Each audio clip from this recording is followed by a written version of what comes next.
Kualitas hidup seseorang sangat menentukan nilai keteladanan yang dia miliki yang bisa merubah orang lain.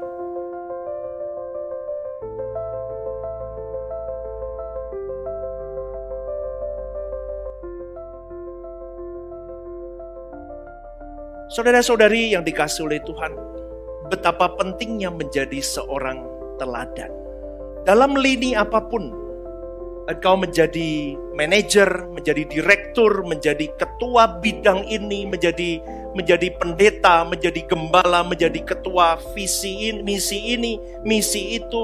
Bahkan saudaraku, di lingkungan paling kecil keluarga kita pun, orang tua itu pun menjadi leader. Kita pemimpin. Tuhan meletakkan kita untuk memimpin orang-orang yang memang Tuhan percayakan kepada engkau dan saya dengan berbagai porsi masing-masing. Yohanes 13 ayat 14-15, ketika Tuhan Yesus mencuci kaki murid-muridnya, Tuhan Yesus berkata, "Jadi jikalau aku membasuh kakimu, aku yang adalah Tuhan dan gurumu, maka kamu pun wajib saling membasuh kakimu.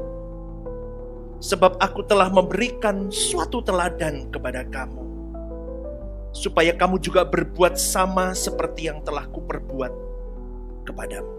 Itu kata Tuhan Yesus ketika kakinya dibasuh, ketika membasuh murid-muridnya. Di sini Tuhan Yesus menjadi teladan, saudara. Tuhan Yesus menjadi teladan di dalam seluruh kehidupannya, bukan sebagian kehidupannya. Karena seluruh hidupnya itu tidak bercela, sehingga Tuhan Yesus itu bisa kita teladani kehidupannya secara sempurna dan utuh. Maka dalam hal ini, saudaraku, kualitas hidup seseorang sangat menentukan nilai keteladanan yang dia miliki, yang bisa merubah orang lain. Meskipun tidak full karena kita berubah, karena kita tidak bisa mengubah orang sebetulnya. Yang mengubah itu adalah Tuhan itu sendiri. Tetapi Tuhan bisa memakai engkau dan saya melalui hidupmu dan hidupku, dari quality of life kita untuk mengubah orang lain. Maka dipastikan, saudaraku, pengikut Kristus harus punya kualitas yang tidak jauh atau sama dengan Kristus itu sendiri. Katakan amin.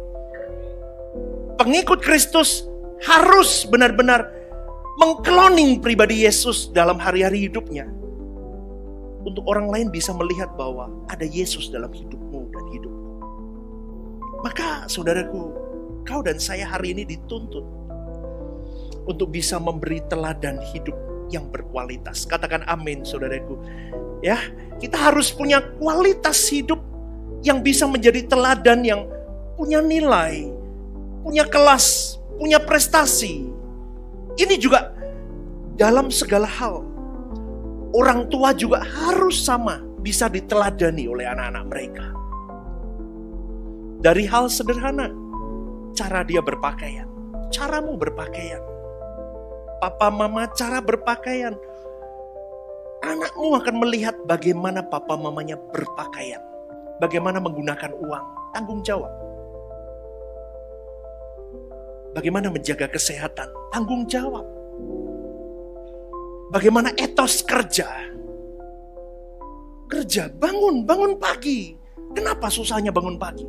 Libur, Dedi. Libur pun bangun pagi. Do something. Kau harus ajarkan itu, saudaraku. Kalau tidak, saya cuma mau katakan, seperti Yesus, visi gereja kita tahun ini, seperti Yesus karakter kita akan hilang. Ibadah Rehobot Semarang ada di setiap minggu jam 8 pagi dan jam 10 pagi. Di setiap ibadah disertai ibadah anak. Dan setiap hari Rabu ada midweek service jam 6:30 malam. Hangout Club diadakan setiap Jumat, minggu pertama di sekretariat gereja, jam 6:30 malam.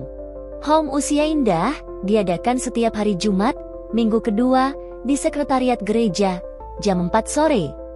Ajak teman, keluarga dan relasi Anda untuk dapat beribadah bersama kami.